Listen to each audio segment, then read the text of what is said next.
What's up, guys? Welcome back to some more Marvel Contest of Champions, and we're going to take a brief look at the upcoming update, version 15.0, which will be released August 30th, which is next Wednesday. So they gave us a weekly time on it, which is pretty typical. Of course, there's going to be a new event quest coming, and let's see, huge Alliance War updates. We'll get to some of those. And the big thing on here is the Glory Store will now have Tier 2 Alpha Catalyst Fragments. Doesn't say how much it's going to cost or how many you're going to be able to get, or the cooldown rate. It will probably be something like once a week that you'll be able to purchase them. Hopefully it's not longer than a week. Or I should say that the cooldown will be weekly. They'll probably still let you buy up to 5 of them, but at increasing value. And then there's also 3 brand new Alliance boosts, which we'll talk about that shortly. And then as far as fixes, they'll fix the next series button, which gets disabled after collecting the final milestone, and a fix to Nightcrawler, which is also X23 has this issue where once you do the 4th light attack, if you do that, then you won't be able to recover fast enough to block or dash back, so you end up getting hit if the AI attacks right away. Also, Karnak should be able to change his special 2 into a 5-hit combo. There's other champs that have this issue. Just needs to be addressed all around. No, not that. So, over to here at the Alliance War updates. So, brand new map. They're going to add portals to it, so I'm guessing you will be able to start on the left and then jump over to the right side of the map. Let's see, bigger map, less link nodes, shorter refresh time, so it's going to be 50% larger. So, and then they're cutting down from a 90% energy to a 90 minute energy to a 60-minute energy. And they're reducing the amount of link nodes, because currently pretty much every in the I should say in the higher tiers, pretty much every node is associated with some type of link. Either it's going to or coming from another node. So this should reduce the amount of links from 100% to I don't know. They didn't say how many link nodes there will be. And then also since it's going to be larger, I guess there's going to be more empty spots. So they're reducing the points per node from 450 to 300. And then there is the change of status quo. So currently the easier fights are in the first or the middle 2 lanes, and then it gets harder as you go out, where you have like thorns and slash tires, all or nothing, stuff like that. So they're going to change it, I guess, put those fights more towards the center, and then make the fights towards the outer edge easier, I guess, because you have more fights to deal with when you're going along the outer edge. And then they're going to also increase the number of mini bosses from 3 to 5. But I was hoping that they would make the mini bosses a little bit easier. Maybe get rid of what is that Infinite Blast on the right, instead of making it debuff immune, maybe poison or bleed or stun immune, something like that. But it sounds like they're going to keep that debuff immune for the higher tier, the challenger and expert level. So I think that's like 1 through 3. I'm not sure. But for my alliance, we stay between mostly in tier 2 and then sometimes in tier 1. So we'll still have that debuff immune mini boss along with 2 other mini bosses beside those 3. And then they're going to condense this just to display. Instead of saying 50 and 100% champion boost, so they just say 150. Also, good thing, they are getting rid of slash tires and Thorns. So there was only one slash tires, but I think Thorns, there were 3 of them off the top of my head. So that is a plus for those who take those Thorns nodes. And then they are going to allow us to see, when we view the map, you'll be able to see what class the champions are. So you can actually go to, I can't think of what it's called, like Explore Map or something like that, and then you can look at the path that you take, see what champions are or not. You'll see the class of the champions on there, and then maybe you want to use that to decide what champs you want to bring into war. It does, however, make the class to tech masteries useless, because even though there are some hidden nodes in Alliance Quest and certain event quest and the like Act 5, but people draw up maps for those. You can look at those. You don't need detect for that. So Kabam said that they're looking into what to do about that. Hopefully there will be some reimbursement for those masteries. Going to be changing the scoring method, and the big thing about this is they are getting rid of defensive kills. So whether you one-shot an opponent or take 100 attempts at them to take down the main boss, it's still going to count for the same amount of points. Some people are happy about this, other people not so much. It does... one thing that I brought up to my alliance, it makes the value of Iron Man and Superior Iron Man, makes them go up, because they have that huge burst of regen that happens when you get down to 15%. So you can actually play around with it and time out when it gets down to like the Iron Man. I use Iron Man for Alliance quests. So when I get down to his name and I know that I won't be able to finish the fight in time, I'll just go ahead and time out, and of course I would lose half that health, which will keep me above the 15%. Then when the fight starts, I take a little bit of damage and I get that regen.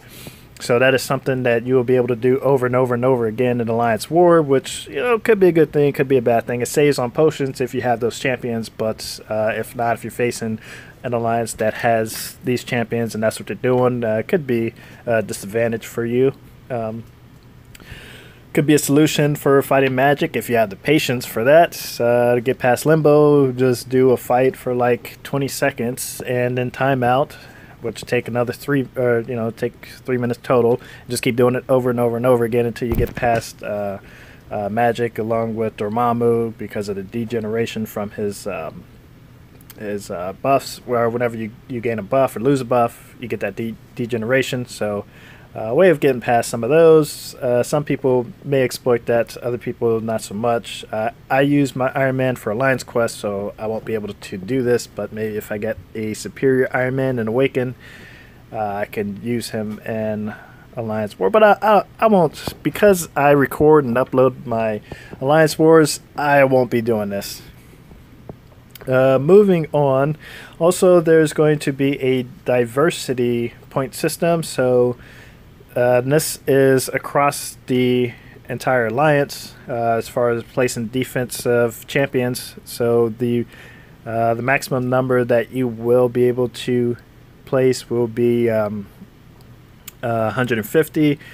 As far as different champions, currently it's somewhere hovering around 100, a little bit over 100, but it does give sort of a disadvantage for people that don't, or alliances that don't buy the new champion or grind for the new champion, and they face alliances that have more of the newer champions, so they have a bigger roster. And if both alliances do 100%, but this alliance brought in the newest champion for defense, then they're going to win. But like I said, once we reach, which I think it'll be like another 2 years or something like that, once we reach 150 champs in the game, then or over 150, then not so much. And it'd be nice if everybody brought in a different champ instead of facing 10 magics, 10 mortals, night crawlers, so on.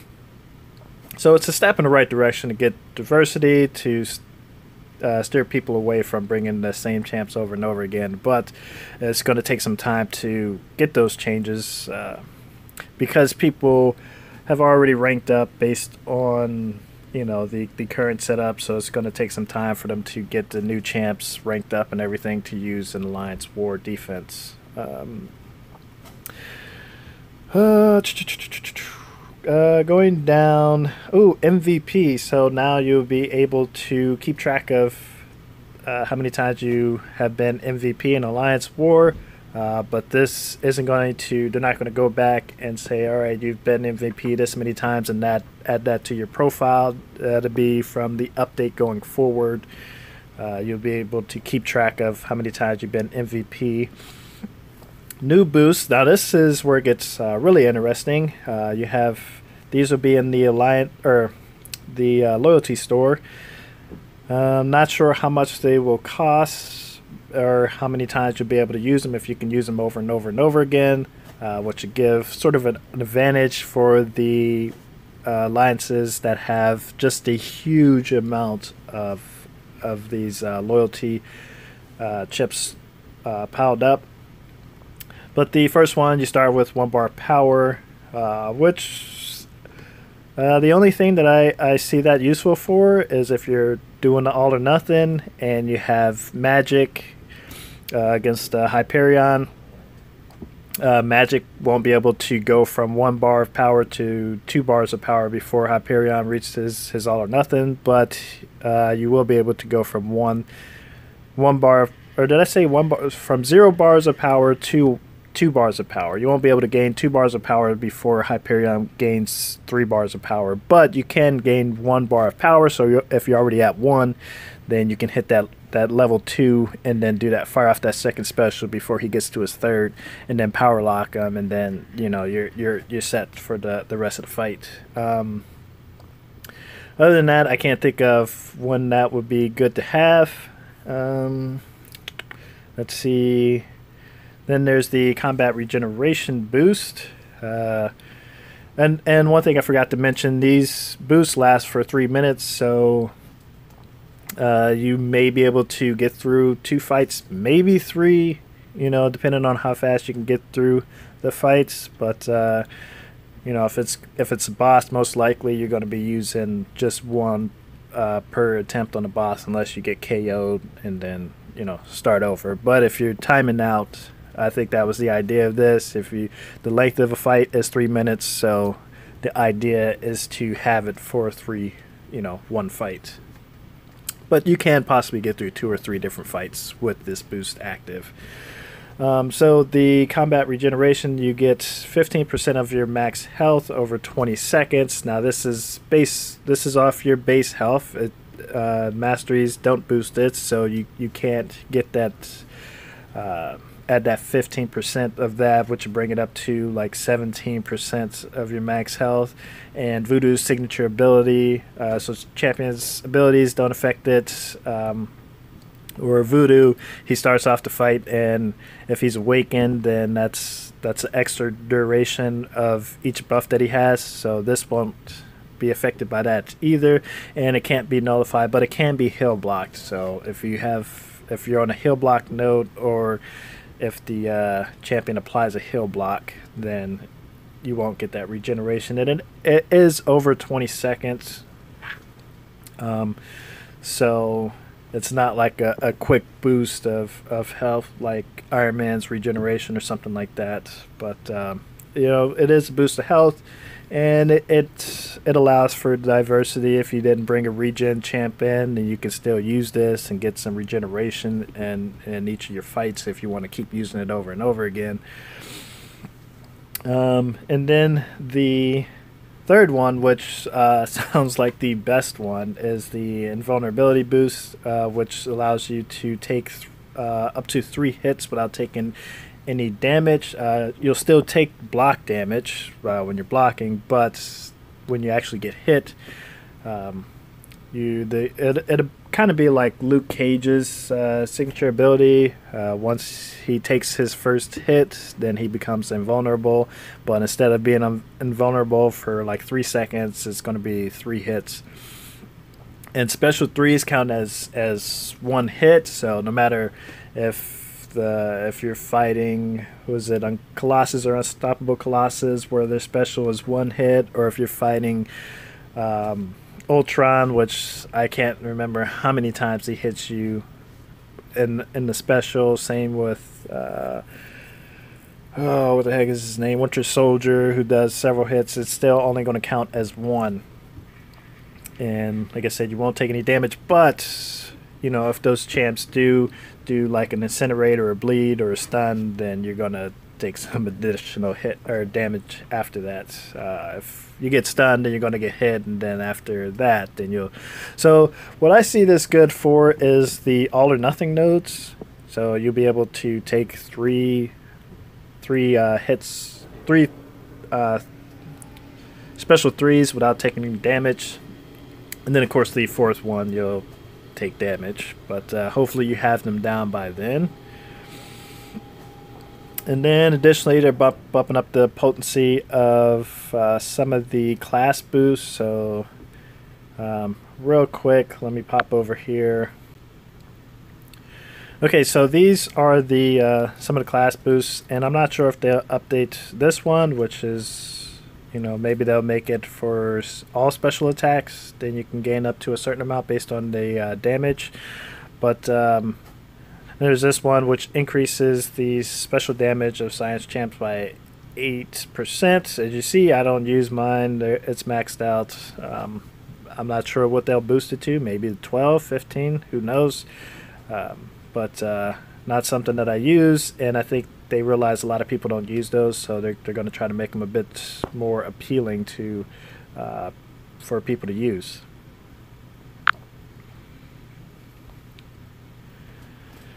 Then there's a recap, and you know, basically people's main concern is that, you know, the no longer having the boss kills, so they think that it encourages people to keep spending to get the boss down, but you're still capped off at that 15 items. So it doesn't. I hear what people are saying. If they remove the item cap, then yes, but since they still have that item cap, you know, not so much to keep people spending, but to keep people going. Like I said, if you have an Iron Man, then you can really take advantage of this.